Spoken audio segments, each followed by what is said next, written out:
एक बार की बात है, एक राज्य था जिसका नाम था चेदी। उस राज्य के भव्य राजमहल में शिशुपाल का जन्म हुआ था। शिशुपाल का इस धरती पर अवतरण किसी भी साधारण शिशु के समान नहीं था। वह जन्म के समय ही एक अत्यंत विचित्र और असामान्य स्वरूप लेकर उत्पन्न हुआ था। उस नवजात शिशु के 3 नेत्र थे और उसकी 4 भुजाएं थीं। इस अद्भुत किंतु समाज की दृष्टि में भयावह और अमंगलकारी प्रतीत होने वाले बालक को देखकर उसके माता पिता चेदी के राजा दमघोष और रानी श्रुतश्रवा अत्यंत व्याकुल और भयभीत हो उठे। केवल उसका स्वरूप ही विचित्र नहीं था, अपितु उसका रुदन भी किसी साधारण बालक की तरह मधुर नहीं था, बल्कि वह एक गधे की भांति कर्कश और कर्णकटु स्वर में रेंक रहा था। इस असाधारण और अशुभ लक्षणों वाले शिशु को देखकर राजा और रानी के मन में लोकलाज और अपशकुन की एक गहरी आशंका ने घर कर लिया और उन्होंने अत्यंत भारी मन से यह कठोर निर्णय लिया कि वे इस बालक का परित्याग कर देंगे। वे दोनों इस दुखद निर्णय को क्रियान्वित करने की तैयारी कर ही रहे थे कि तभी महल के उस कक्ष में एक अदृश्य स्रोत से एक दिव्य आकाशवाणी गूंज उठी। उस देववाणी ने राजा और रानी को संबोधित करते हुए कहा, हे राजन, हे रानी, इस बालक का परित्याग करने का विचार अपने मन से निकाल दो। यह बालक कोई साधारण जीव नहीं है, अपितु यह भविष्य में अत्यंत वीर, पराक्रमी और प्रतापी सिद्ध होगा। तुम इसके विचित्र स्वरूप को देखकर भयभीत मत हो, क्योंकि उचित समय आने पर इसकी यह अतिरिक्त तीसरी आंख और ये 2 अतिरिक्त भुजाएं स्वतः ही इसके शरीर से विलग हो जाएंगी। इस आकाशवाणी ने जहां माता पिता के मन को कुछ सांत्वना और धैर्य प्रदान किया, आकाशवाणी ने आगे कहा, एक बात का और ध्यान रखना, जिस किसी भी व्यक्ति की गोद में बैठने पर इस बालक के ये अतिरिक्त अंग अदृश्य हो जाएंगे, वही पुण्यात्मा व्यक्ति भविष्य में इसकी मृत्यु का कारण भी बनेगा। इस विचित्र भविष्यवाणी ने शिशुपाल के माता पिता के मन में एक द्वंद्व उत्पन्न कर दिया। एक ओर उन्हें यह जानकर संतोष हुआ कि उनका पुत्र सामान्य हो जाएगा, वहीं दूसरी ओर यह भय उनके हृदय में कांटे की तरह चुभ गया कि जो व्यक्ति उनके पुत्र को सामान्य स्वरूप प्रदान करेगा, वही उसका काल भी सिद्ध होगा। कुछ वर्षों के पश्चात भगवान श्री कृष्ण अपने ज्येष्ठ भ्राता बलराम के साथ अपनी बुआ श्रुतश्रवा से भेंट करने के लिए उनके राज्य चेदी पहुंचे। अपनी बुआ के स्नेहपूर्ण आग्रह पर श्री कृष्ण ने जैसे ही शिशुपाल को अपनी गोद में उठाया, तो वह महान चमत्कार घटित हो गया। भगवान श्री कृष्ण के दिव्य स्पर्श को पाते ही शिशुपाल की ललाट पर स्थित वह तीसरी आंख तत्काल अदृश्य हो गई और उसकी 2 अतिरिक्त भुजाएं निर्जीव होकर धरती पर गिर पड़ी। इस दृश्य को देखकर जहां एक ओर शिशुपाल के माता पिता आनंद से विभोर हो उठे, वहीं दूसरी ओर आकाशवाणी का वह दूसरा और भयावह भाग याद आते ही उनका हृदय भय से कांप उठा। उन्हें यह कटु सत्य ज्ञात हो गया था कि उनके पुत्र का काल कोई और नहीं, बल्कि उनका अपना ही भांजा कृष्ण है। अपने इकलौते पुत्र के जीवन पर आए इस सुनिश्चित संकट को देखकर शिशुपाल की मां श्रुतश्रवा का मातृ हृदय व्याकुलता से छटपटाने लगा। वह अपनी सुध बुध खोकर तुरंत ही भगवान श्री कृष्ण के चरणों में गिर पड़ी और फूट फूट कर विलाप करते हुए अपने पुत्र के जीवन की भिक्षा मांगने लगी। अपनी बुआ की ऐसी मार्मिक पुकार को सुनकर भगवान श्री कृष्ण का कोमल हृदय करुणा से द्रवित हो उठा। तब सर्वज्ञाता भगवान श्री कृष्ण ने एक ऐसा मध्य मार्ग निकाला जिससे उनकी बुआ का मान भी रह जाए और धर्म की मर्यादा भी बनी रहे। उन्होंने कहा, हे बुआ, आप इस प्रकार विलाप ना करें। मैं आपकी भावनाओं का पूर्ण सम्मान करता हूं। मैं आपको यह वचन देता हूं कि मैं आपके पुत्र शिशुपाल की 1, 2, 10 या 50 नहीं, बल्कि पूरी 100 भूलों को, 100 अपराधों को क्षमा करूंगा। परंतु हे बुआ, आप यह भी स्मरण रखें कि जिस क्षण वह अपनी मर्यादा को लांघकर मेरे प्रति 101वां अपराध करेगा, उस क्षण मैं उसे दंड देने के लिए विवश हो जाऊंगा। अब हम अपनी यात्रा के उस पड़ाव पर आते हैं जहां से रक्षा के वचन का जन्म होता है। उस समय पांडवों ने अपने पराक्रम से खांडवप्रस्थ के स्थान पर इंद्रप्रस्थ नामक एक ऐसी देवलोक समान भव्य और मायावी नगरी का निर्माण किया था जिसकी सुंदरता और ऐश्वर्य की कोई तुलना नहीं थी। अपने राज्याभिषेक और चक्रवर्ती सम्राट बनने के उपलक्ष्य में धर्मराज युधिष्ठिर ने एक महान राजसूय यज्ञ का आयोजन किया, जिसमें भाग लेने के लिए समस्त आर्यावर्त के महान राजा महाराजा, अजय योद्धा, परम ज्ञानी ऋषि और प्रकांड विद्वान इंद्रप्रस्थ में एकत्रित हुए थे। उस महायज्ञ की एक महत्वपूर्ण परंपरा के अनुसार सभा में उपस्थित सबसे श्रेष्ठ और पूजनीय व्यक्ति को अग्र पूजा अर्थात प्रथम पूजा का सम्मान प्रदान किया जाना था। पितामह भीष्म के प्रस्ताव पर और सभा में उपस्थित सभी महानुभावों की सर्वसम्मति से यह सर्वोच्च सम्मान द्वारिका के राजा योगेश्वर भगवान श्री कृष्ण को समर्पित किया गया।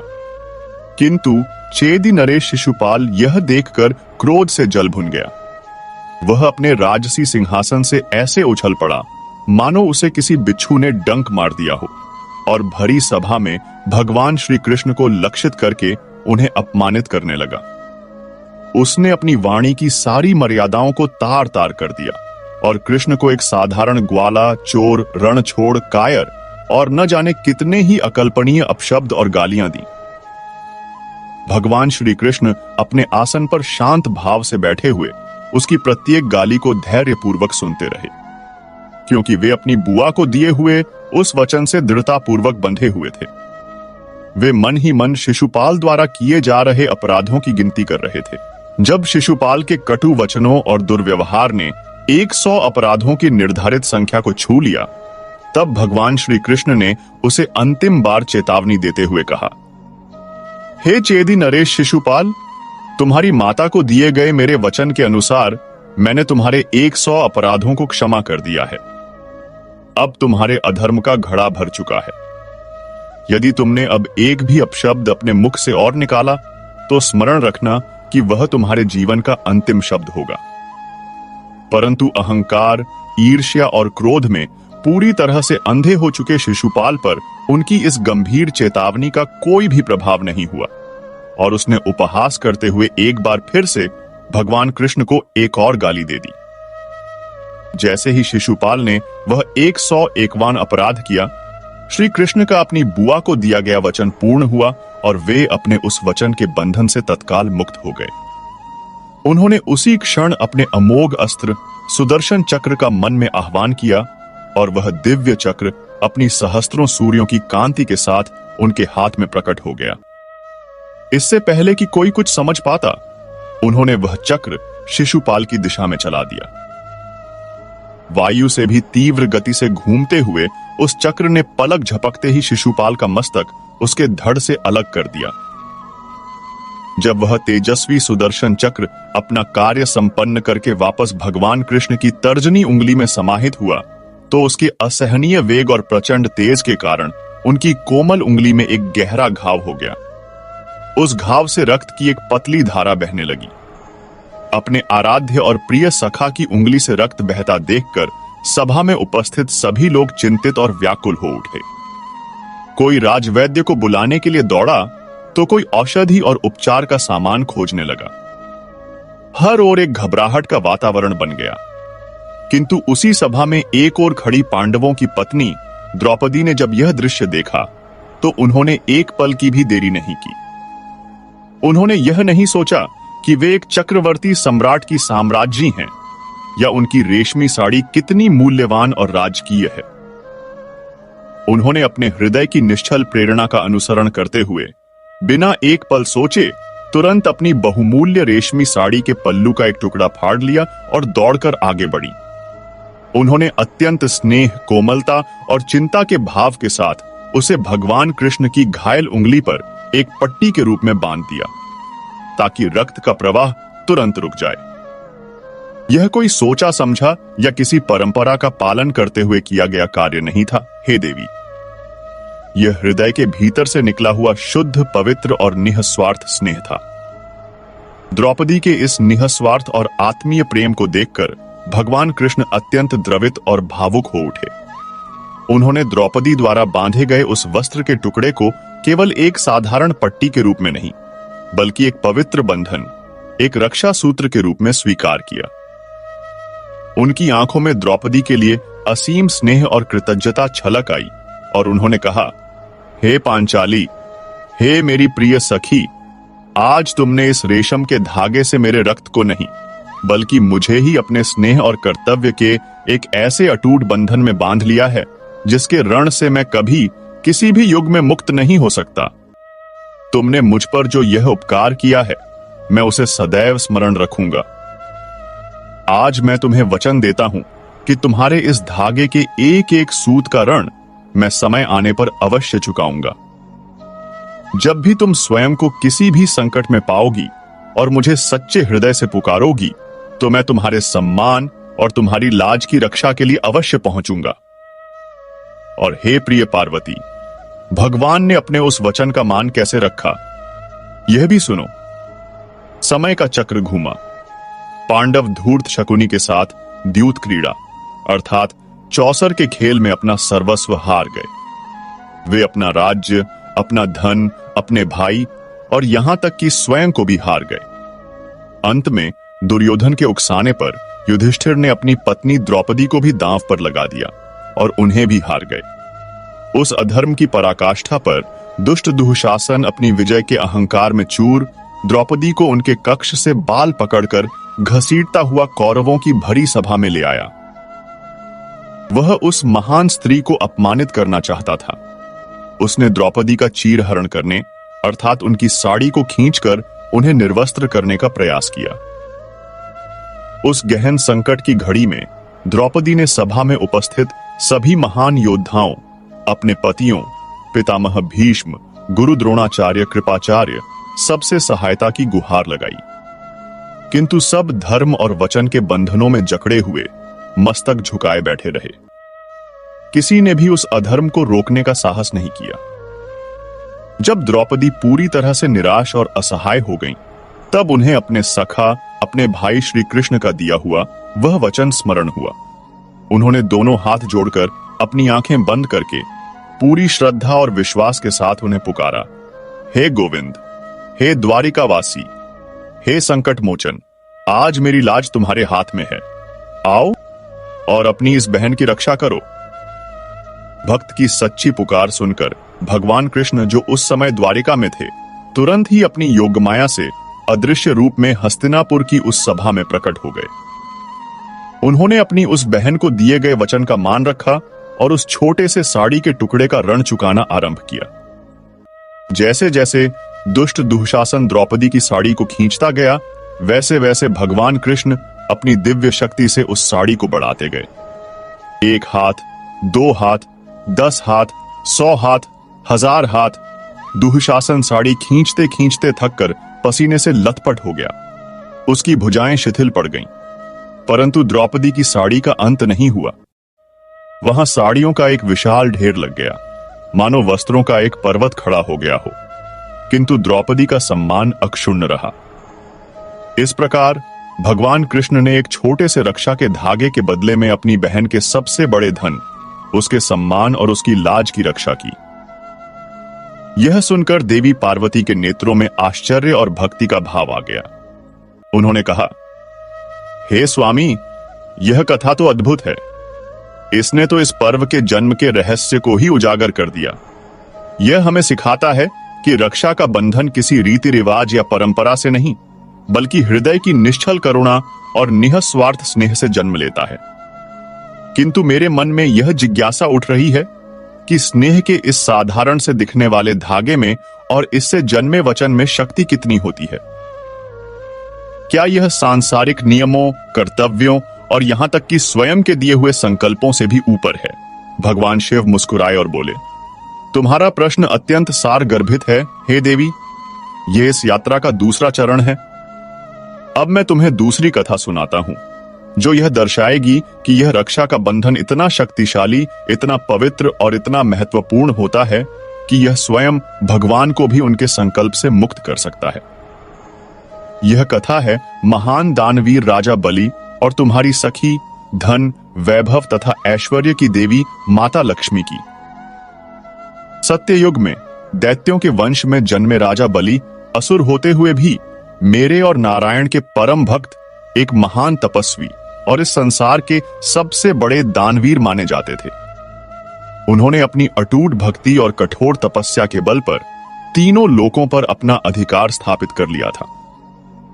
जब वे देवराज इंद्र के पद को स्थायी रूप से प्राप्त करने के लिए अपने 100वें अश्वमेध यज्ञ को संपन्न करने की तैयारी कर रहे थे, तो इंद्र का सिंहासन डोल गया और सभी देवता अत्यंत भयभीत होकर अपनी रक्षा के लिए भगवान विष्णु की शरण में गए।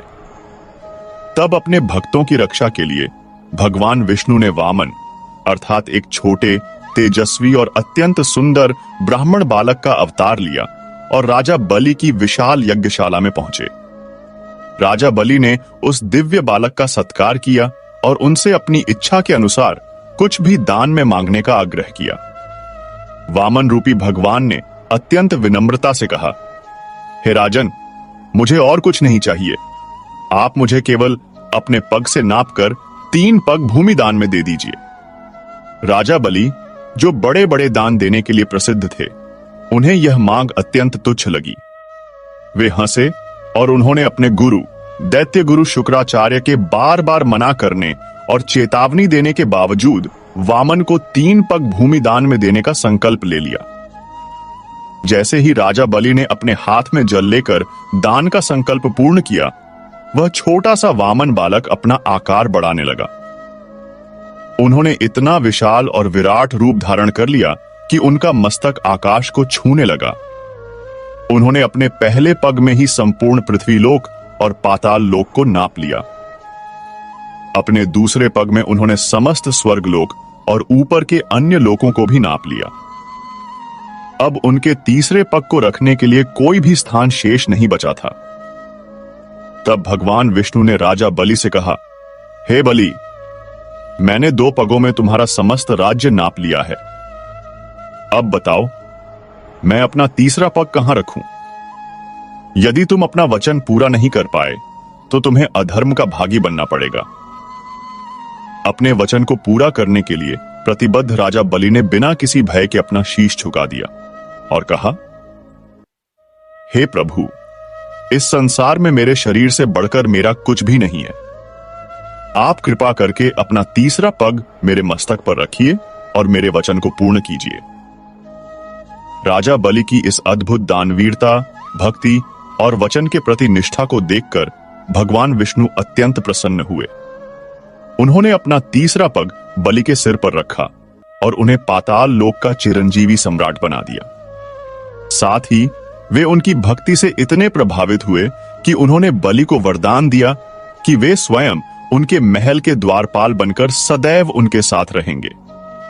इस प्रकार भगवान विष्णु अपना वैकुंठ धाम, अपना ऐश्वर्य, सब कुछ त्याग कर राजा बलि के द्वारपाल के रूप में पाताल लोक में निवास करने लगे। जब बहुत लंबा समय व्यतीत हो गया और भगवान विष्णु वैकुंठ नहीं लौटे, तो माता लक्ष्मी अत्यंत व्याकुल और चिंतित हो उठी।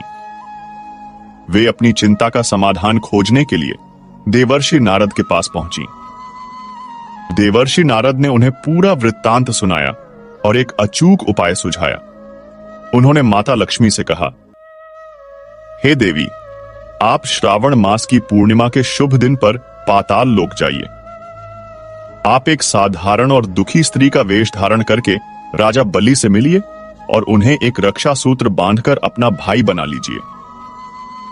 जब वे आपसे भाई के रूप में उपहार मांगने को कहें, तो आप उपहार स्वरूप अपने पति भगवान विष्णु को उनके द्वारपाल के वचन से मुक्त कराकर वापस मांग लीजिए। नारद जी का बताया हुआ उपाय सुनकर माता लक्ष्मी ने एक निर्धन ब्राह्मणी का रूप धारण किया और श्रावण मास की पूर्णिमा के दिन रोते हुए राजा बलि के महल के बाहर पहुंची। जब राजा बलि ने उनसे उनके दुख का कारण पूछा, तो उन्होंने कहा, हे राजन, मेरा कोई भाई नहीं है, जिसके कारण मुझे संसार में हर कोई सताता है। आज इस पवित्र दिन पर मैं आपके पास एक बहन की आस लेकर आई हूं। क्या आप मेरे भाई बनेंगे? राजा बलि उस स्त्री की करुण पुकार सुनकर द्रवित हो गए और उन्होंने उसे अपनी धर्म बहन के रूप में सहर्ष स्वीकार कर लिया। तब माता लक्ष्मी ने अत्यंत प्रसन्न होकर एक पवित्र रेशमी धागा, जिसे रक्षा सूत्र कहते हैं, राजा बलि की कलाई पर बांधा और उनकी लंबी आयु तथा सुख समृद्धि के लिए प्रार्थना की। इस पवित्र बंधन से बंधकर राजा बलि अत्यंत आनंदित हुए। उन्होंने अपनी नई बहन से कहा, हे भगिनी, आज तुमने मुझे भाई बनाकर जो सम्मान दिया है उससे मैं अभिभूत हूं। अब तुम मुझसे उपहार में कुछ भी मांग सकती हो। मैं तुम्हें वचन देता हूं कि मैं तुम्हारी हर इच्छा पूरी करूंगा। जैसे ही राजा बलि ने वचन दिया, माता लक्ष्मी अपने वास्तविक दिव्य स्वरूप में प्रकट हो गईं। उन्हें देखकर राजा बलि चकित और स्तब्ध रह गए। माता लक्ष्मी ने कहा, हे असुरराज, आपने मुझे अपनी बहन के रूप में स्वीकार किया है और मेरी हर इच्छा पूरी करने का वचन दिया है। मैं आपसे उपहार के रूप में अपने पति भगवान विष्णु को मांगती हूं, जो आपके द्वारपाल बनकर अपने कर्तव्य में बंधे हुए हैं। राजा बलि एक महान धर्म संकट में पड़ गए। एक ओर उनके आराध्य देव के प्रति उनका कर्तव्य था, जिनकी सेवा में उन्हें परमानंद मिलता था, तो दूसरी ओर अपनी बहन को दिया हुआ वचन था, जिसका मान रखना उनका परम धर्म था। अंत में उन्होंने बहन को दिए वचन का मान रखना ही श्रेष्ठ समझा। उन्होंने अत्यंत आदर और भक्ति के साथ भगवान विष्णु को उनके द्वारपाल के कर्तव्य और वचन से मुक्त कर दिया। इस प्रकार रक्षा के एक साधारण से धागे ने स्वयं नारायण को भी उनके संकल्प और बंधन से मुक्त करा दिया। भगवान शिव ने एक गहरी सांस ली और अपनी शांत वाणी में आगे कहा, यह कथा हमें इस यात्रा का दूसरा और अत्यंत महत्वपूर्ण पाठ सिखाती है। हे पार्वती, यह हमें सिखाती है कि रक्षा का वचन जब एक बार दे दिया जाता है तो वह सबसे बड़ा धर्म और सबसे बड़ा कर्तव्य बन जाता है। उसकी पवित्रता और शक्ति के आगे बड़े से बड़े बंधन, बड़े से बड़े संकल्प और यहां तक कि व्यक्तिगत मोह भी शिथिल पड़ जाते हैं। अब माता पार्वती का मुखमंडल एक नई समझ से दीप्त हो रहा था। उन्होंने कहा, हे प्रभु, यह कथा तो अत्यंत अद्भुत है। इससे यह सिद्ध होता है कि रक्षा का वचन स्वयं ईश्वर को भी उनके संकल्पों से मुक्त कर सकता है। किंतु हम साधारण मनुष्य हैं। हम अपने दैनिक जीवन में इस महान धर्म का पालन कैसे कर सकते हैं? क्या यह उच्च आदर्श केवल पौराणिक कथाओं और देवताओं तथा असुरों के लिए ही सीमित है? कृपा करके हमारा मार्गदर्शन करें। यह सुनकर भगवान शिव अत्यंत प्रसन्न हुए। वे बोले, बहुत सुंदर और मार्मिक प्रश्न, हे देवी। यही इस यात्रा का तीसरा और सबसे महत्वपूर्ण चरण है।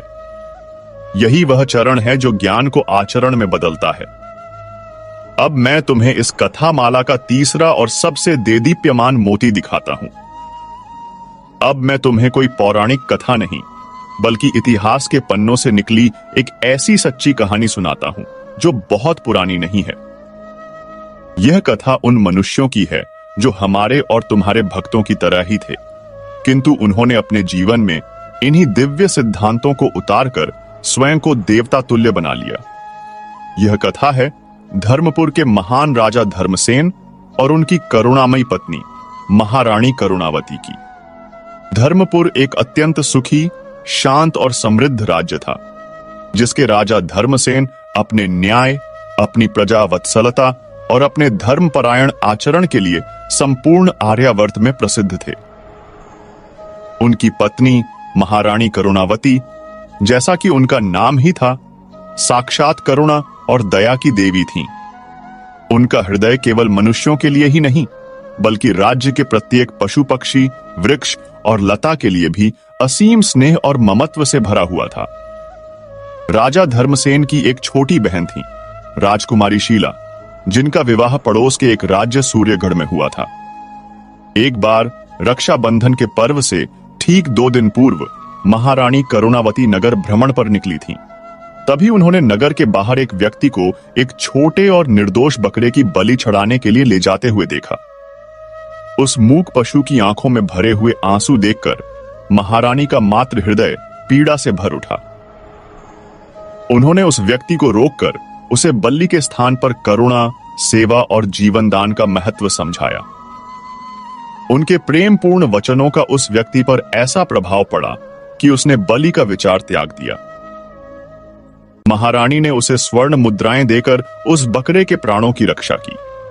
फिर उन्होंने अपनी अत्यंत मूल्यवान रेशमी ओढ़नी का एक कोना फाड़ा और उसे उस बकरे के गले में एक रक्षा सूत्र के रूप में बांध दिया। उन्होंने उस मूक पशु से कहा, आज इस पवित्र रक्षा के धागे के बंधन से मैं तुम्हें अपना धर्म भ्राता स्वीकार करती हूं। आज से तुम मेरे भाई हो और तुम्हारी रक्षा का भार मुझ पर है। उन्होंने उस बकरे का नाम निर्भय रखा। देखो हे देवी, महारानी ने वही किया जो कभी द्वापर में द्रौपदी ने किया था। उन्होंने अपने हृदय की निश्चल प्रेरणा से एक निरीह जीव की पीड़ा को देखकर उसे अपना भाई बनाया और उसे रक्षा का वचन दिया। उन्होंने रक्षा के बंधन को मनुष्य की संकीर्ण सीमाओं से निकालकर सृष्टि के हर जीव तक पहुंचा दिया। यह था पहले पाठ का आचरण। उसी समय राजमहल में राजा धर्मसेन के पास उनकी बहन शीला का भेजा हुआ एक दूत एक रेशमी राखी और एक अत्यंत मार्मिक पत्र लेकर पहुंचा। सूर्यगढ़ में पिछले 2 वर्षों से भयंकर अकाल पड़ा हुआ था और प्रजा अन्न जल के लिए त्राही त्राही कर रही थी। राजकुमारी शीला ने अपने भाई से अपनी प्रजा के प्राणों की रक्षा की भीख मांगी थी। राजा धर्मसेन ने अपनी बहन की उस राखी का मान रखा। उन्होंने एक पल के लिए भी अपने राजकोष या अपने राज्य के भविष्य की चिंता नहीं की। उन्होंने अपने राज्य के सभी अन्न और धन के भंडार अपनी बहन की प्रजा के लिए खोल दिए। उन्होंने अपनी सेना को युद्ध के लिए नहीं बल्कि एक विशाल सेवा अभियान के लिए सूर्यगढ़ भेजा। उन्होंने वही किया जो कभी सत्ययुग में राजा बलि ने किया था। उन्होंने अपनी बहन को दिए वचन को अपना सबसे बड़ा धर्म माना और उसके लिए अपने सबसे बड़े संसाधनों का भी त्याग कर दिया। यह था दूसरे पाठ का आचरण।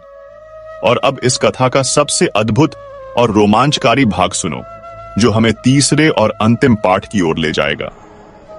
जिस शाम राजा धर्मसेन की सहायता का विशाल काफिला सूर्यगढ़ के लिए रवाना हुआ, उसी शाम राजमहल में एक दुष्ट और महत्वाकांक्षी सामंत अधर्म सिंह ने महारानी करुणावती की हत्या का षड्यंत्र रचा। जब रानी अपनी नित्य साधना के लिए राजमहल की एक एकांत अशोक वाटिका में ध्यानमग्न थीं, तब वह दुष्ट सामंत विष में बुझी हुई एक छोटी कटार लेकर उन्हें मारने पहुंचा। उस समय वाटिका में कोई भी प्रहरी उपस्थित नहीं था। वह अपनी योजना में लगभग सफल हो ही गया था, किंतु वह यह भूल गया था कि उस वाटिका में रानी का एक मूक किंतु अत्यंत निष्ठावान रक्षक और भाई भी उपस्थित था। निर्भय वह बकरा जिसे रानी ने रक्षा का वचन देकर अपना भाई बनाया था, वहीं निकट ही विचर रहा था।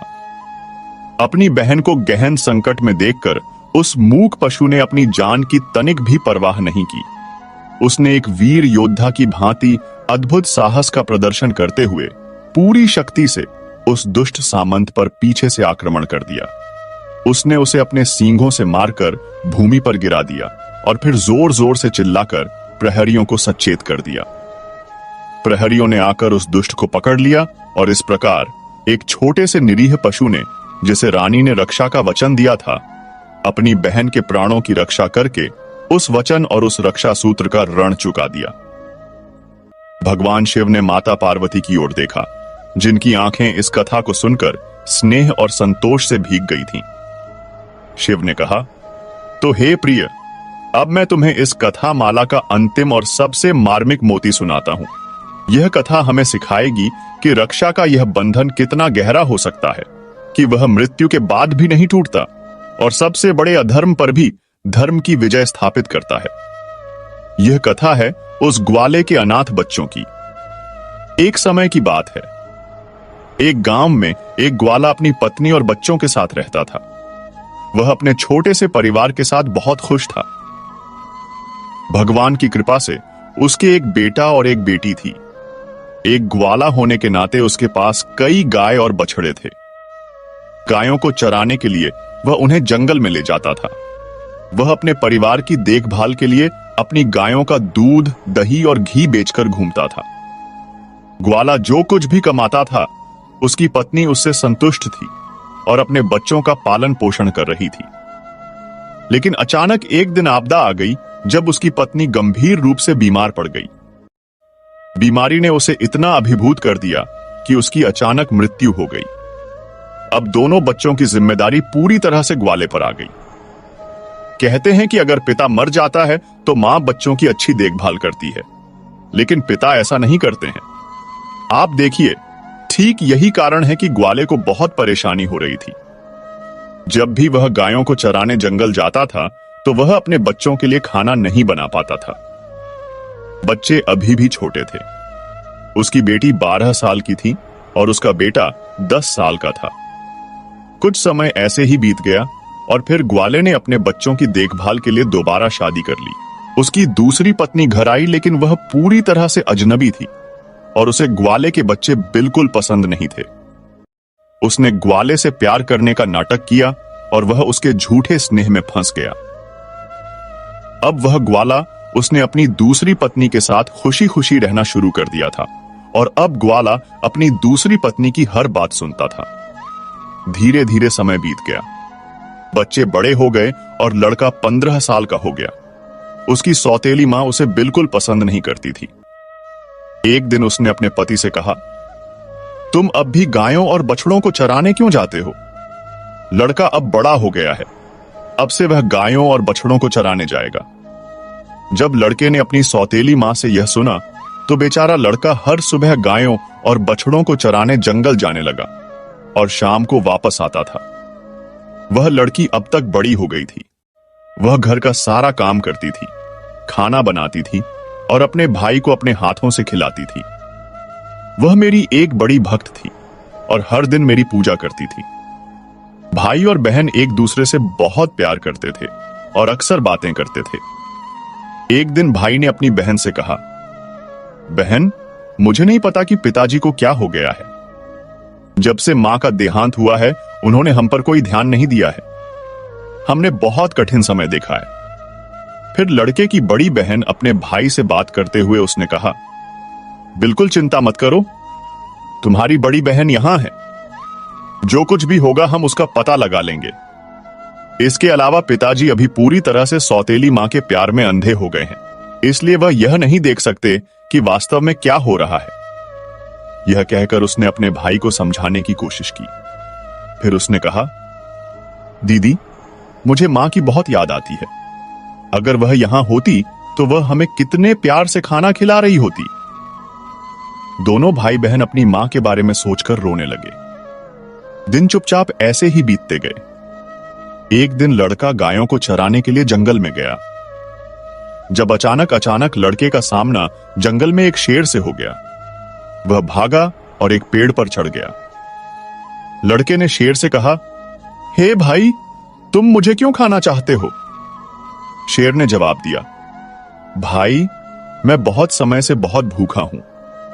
मैं अपनी भूख मिटाने के लिए तुम्हें खाना चाहता हूं, लेकिन अगर तुम चाहते हो कि मैं तुम्हें ना खाऊं तो मुझे एक गाय या एक बछड़ा दे दो ताकि मैं उसे खाकर अपनी भूख मिटा सकूं।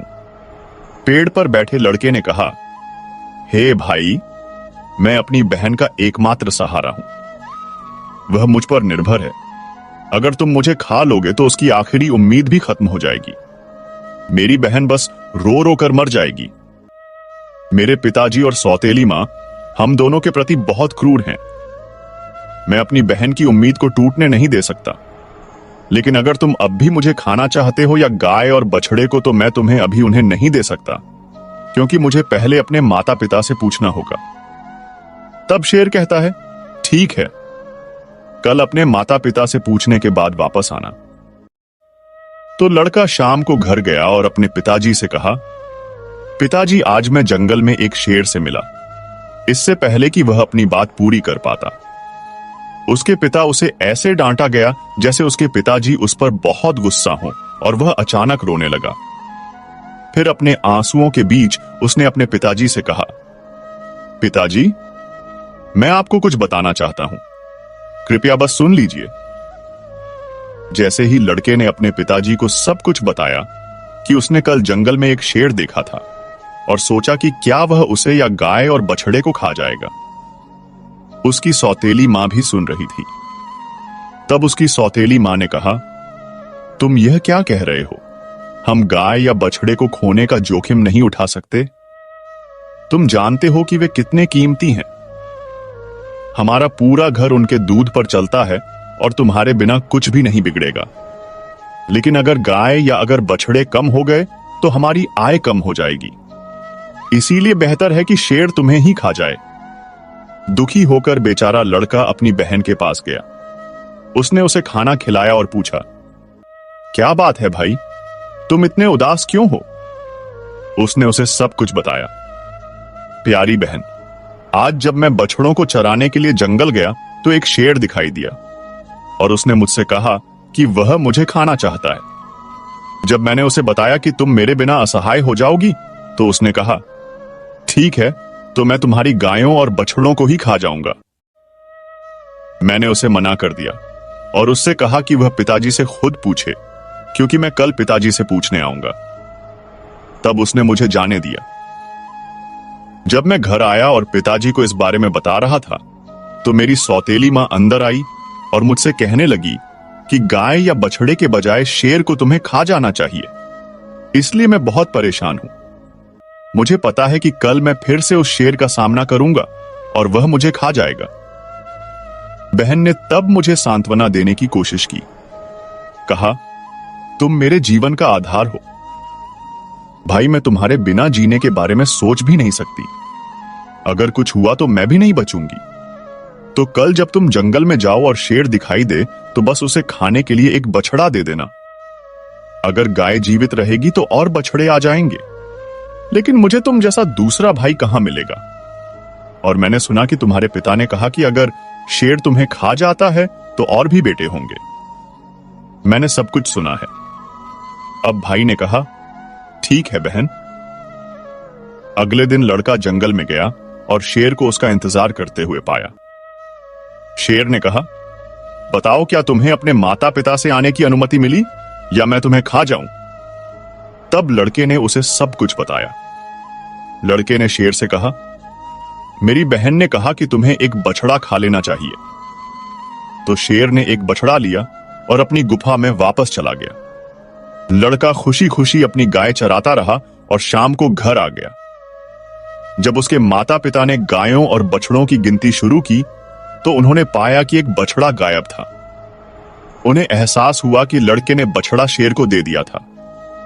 वे दोनों बहुत गुस्सा हुए और उसे पीटने लगे। उसके पिता ने उसे एक छड़ी से इतनी जोर से मारा कि वह बेहोश होकर जमीन पर गिर गया। उसकी बहन ने सब कुछ देखा और बहुत गुस्सा हुई कि उसके भाई को बिना किसी गलती के पीटा जा रहा था। लेकिन वह क्या कर सकती थी। जब उनके माता पिता चले गए तो बहन ने अपने भाई को उठाया और उसे एक कमरे में ले गई। उसने उस पर पानी छिड़कना शुरू कर दिया और जब वह होश में आया तो उसने उसे पीने के लिए पानी और खाने के लिए भोजन दिया। दोनों भाई बहन बहुत देर तक रोते रहे। फिर बहन ने कहा, भाई, यहां रहना अब सुरक्षित नहीं है। मेरे पास मां से कुछ है, एक अंगूठी। तुम्हें यह अंगूठी पहननी चाहिए और इस घर को छोड़ देना चाहिए। अगर तुम जीवित रहे तो मुझे आशा होगी और किसी दिन किसी तरह हम फिर मिलेंगे। कम से कम अगर हम अलग भी हों तो भी हम जुड़े रहेंगे। तब भाई उसकी सारी बातें समझ गया।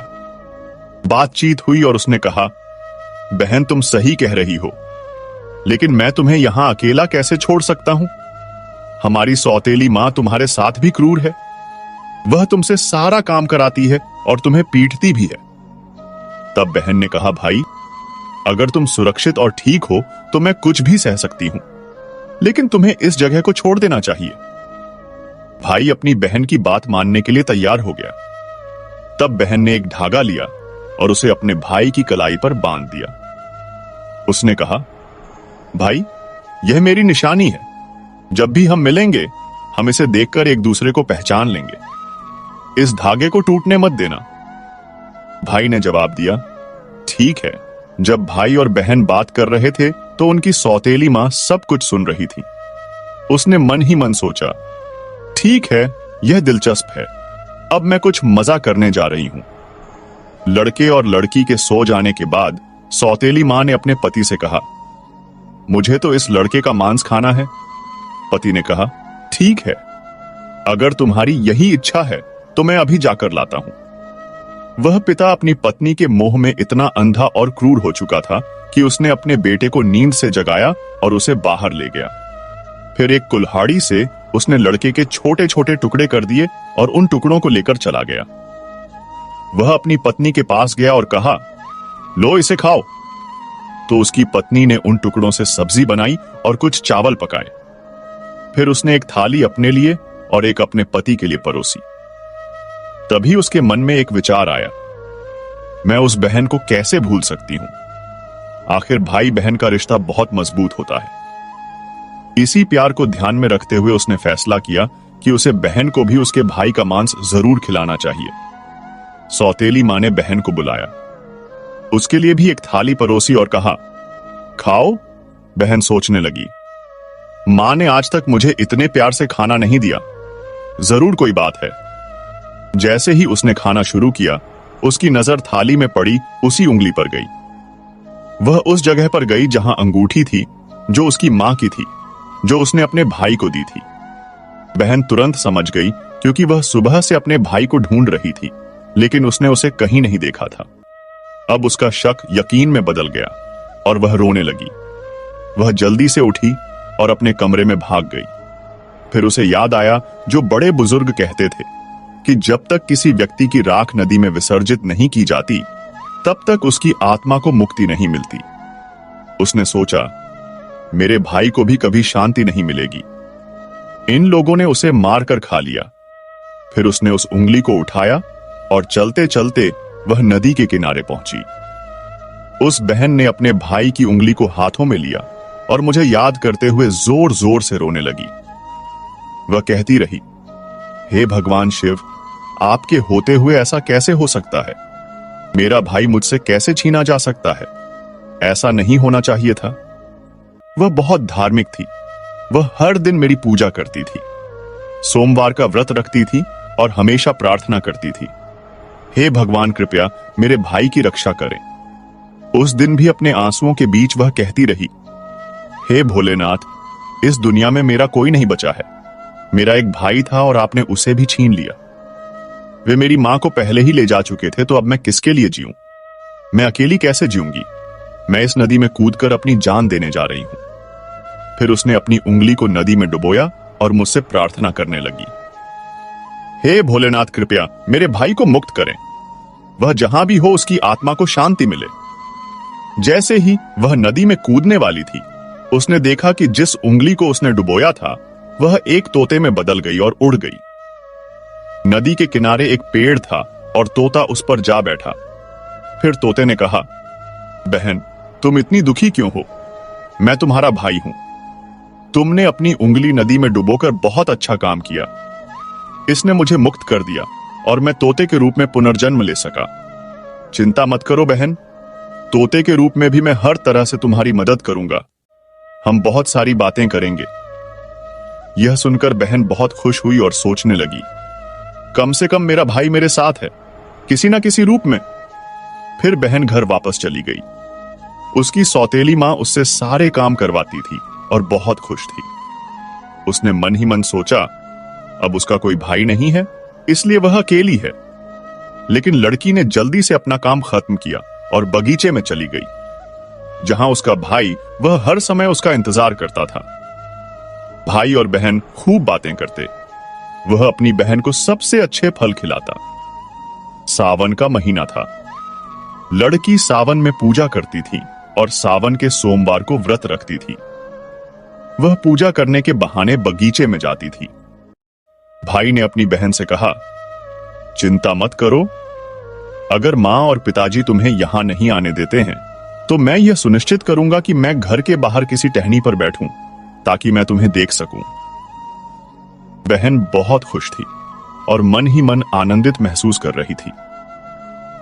एक दिन उसने अपने भाई से कहा, भैया, रक्षाबंधन का त्योहार बहुत जल्द आने वाला है। मैं भी राखी बांधना चाहती हूं। अब उस तोते की तरह सोचते हुए उसके भाई को लगा कि उसे अपनी बहन के लिए कुछ करना होगा। वह हमारे क्रूर माता पिता के साथ रहती है और उन्होंने मेरे साथ जो कुछ भी किया, मुझे उम्मीद है कि वे मेरी बहन के साथ भी ऐसा नहीं करेंगे। भाई ने मन ही मन सोचा कि उसे बदला लेने की जरूरत है। फिर उसने भगवान से प्रार्थना की, हे भगवान, कृपया मेरी बहन की रक्षा करें। उसी क्षण तोता एक लोहार के पास पहुंचा। जब तोता लोहार के पास पहुंचा तो उसने कहा, पिता ने मुझे पीटा, मां ने मुझे पिटवाया, मेरी बहन बहुत रोई, मैं एक हरा तोता बन गया और उड़ गया। अब लोहार को गुस्सा आ गया। तोते को कुछ भी समझ नहीं आया। तब लोहार ने कहा, तुम क्या कह रहे हो? मुझे इसमें से कुछ भी समझ नहीं आ रहा है। तोते ने वही बात दोहराई, मेरे पिता ने मुझे मारा, मेरी मां ने उसे ऐसा करने के लिए मजबूर किया और मेरी बहन बस रोती रही। मैं एक हरा तोता बन गया और उड़ गया। तोते को इस तरह बात करते देख लोहार को उसे सुनने का मन हुआ। उसने कहा, अरे तोते, खुलकर बताओ कि तुम क्या कहना चाहते हो। तब तोते ने लोहार को सब कुछ बता दिया। तोते की कहानी सुनकर लोहार ने कहा, अरे तुम्हारा जीवन बहुत दर्द भरा लगता है। यह सुनकर मुझे रोने का मन कर रहा है। अब तुम मुझे बताओ, तुम मुझसे क्या चाहते हो? अगर तुम चाहो तो मैं तुम्हारे लिए अपनी जान भी दे सकता हूं। तब तोते ने कहा, मुझे कुछ नहीं चाहिए, बस मेरे लिए एक कटार बना दो जो तलवार से भी तेज हो। लोहार ने कहा, ठीक है भाई।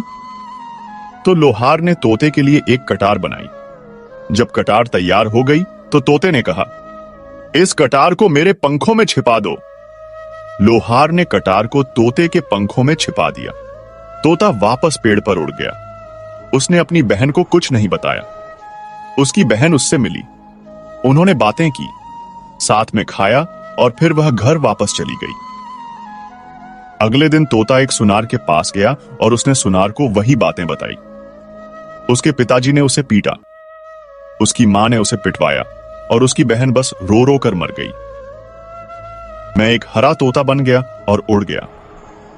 सोनार ने कहा, तुम क्या कह रहे हो? मुझे इसमें से कुछ भी समझ नहीं आ रहा है। लेकिन वह बार बार वही बात कहता रहा। सोनार को जिज्ञासा हुई और वह जानना चाहता था कि वह क्या कहना चाह रहा है। तो सोनार ने तोते से कहा, बस मुझे सीधे सीधे बताओ, तुम क्या कहना चाहते हो? तोते ने तब सोनार को सब कुछ बता दिया। तोते की कहानी सुनकर सोनार को बहुत दुख और सहानुभूति हुई। सोनार भी उसे सुनने के बाद रोने लगा। तब सोनार ने कहा, बताओ, मैं यहां हूं, मैं तुम्हारी क्या मदद कर सकता हूं? तोते ने पूछा, भाई, रक्षाबंधन आ रहा है और मैं अपनी बहन को कुछ सोने के गहने देना चाहता हूं। क्या तुम उसके लिए कुछ गहने बना सकते हो? यह सुनकर जौहरी ने कहा, बस मुझे बताओ कि तुम क्या बनवाना चाहते हो। तो जौहरी ने तोते की बहन के लिए कुछ गहने बनाए। तोते ने उसका बहुत धन्यवाद किया और कहा, भाई, कृपया इन गहनों को मेरे गले में डाल दो। जौहरी ने जैसा कहा वैसा ही किया और गहनों को तोते के गले में डाल दिया। फिर तोता वापस उसी पेड़ पर उड़ गया जहां वह रहता था और गहनों को पेड़ के एक छेद में छिपा दिया।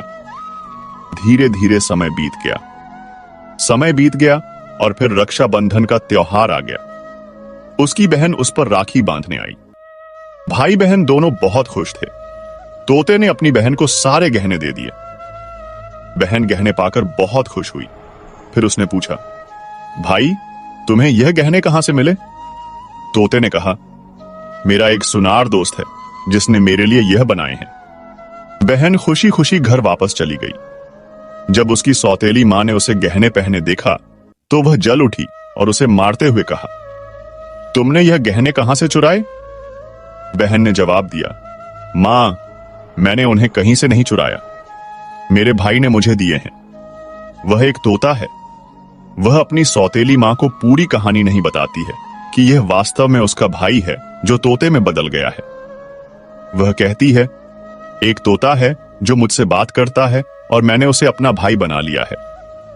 उसी ने मुझे यह गहने दिए हैं। तब सौतेली मां सोचने लगती है, किस तरह का तोता उसका भाई बन सकता है? मैंने अभी अभी एक भाई से छुटकारा पाया है और अब यह दूसरा भाई कहां से आ गया?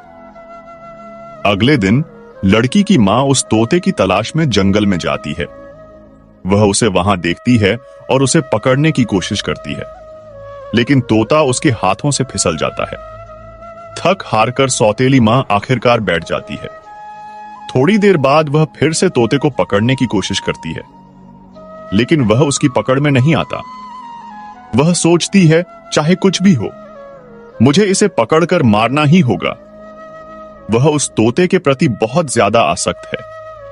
वह उसे पकड़ने की कोशिश में पूरा दिन बिता देती है, सुबह से शाम तक, लेकिन असफल रहती है। थक हार कर वह आखिरकार घर जाती है और अपना सारा गुस्सा लड़की पर निकालती है, यहां तक कि उसके सारे गहने भी छीन लेती है। अगले दिन बहन अपने भाई और तोते से मिलने जाती है। तोता पूछता है, बहन, मैंने तुम्हें जो गहने दिए थे वे कहां हैं? बहन जवाब देती है, भाई, वह मां ने मेरे गहने छीन लिए और मुझे बहुत मारा। जब उसकी बहन ने यह सुना तो वह तोता बहुत गुस्सा हो गया और कहा, बहुत हो गया, उनके बुरे कर्मों का घड़ा भर गया है, उन्हें सजा मिलनी ही चाहिए। फिर तोता घर के बाहर एक टहनी पर बैठ गया। माता पिता के बाहर आने का इंतजार करने लगा। लड़की बाहर कुछ काम कर रही थी जब उसकी मां ने उसे डांटा और मारा भी।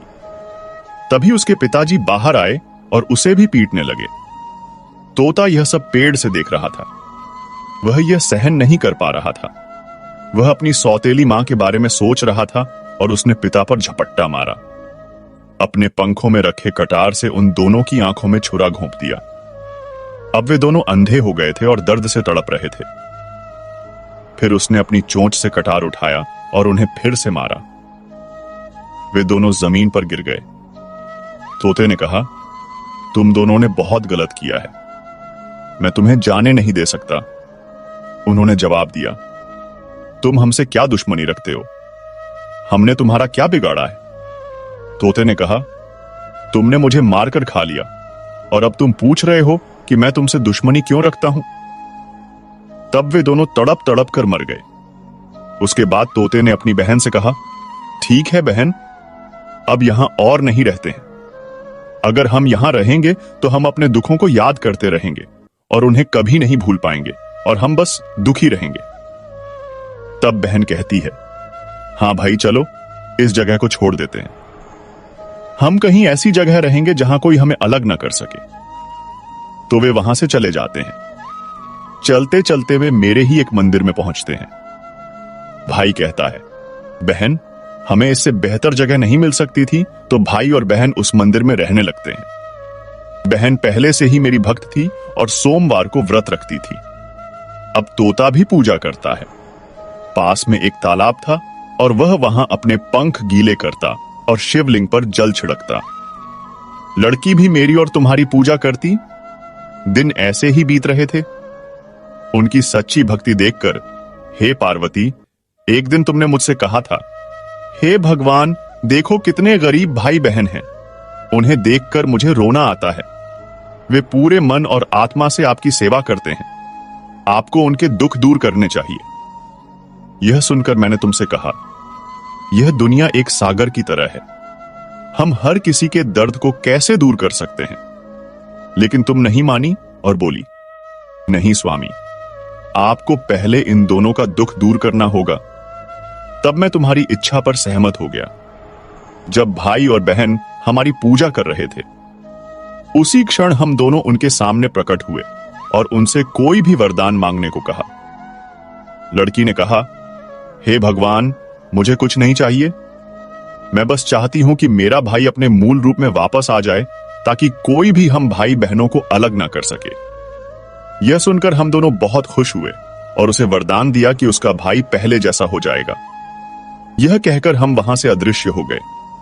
हमारे आशीर्वाद के कारण लड़का वैसा ही हो जाता है जैसा वह पहले हुआ करता था।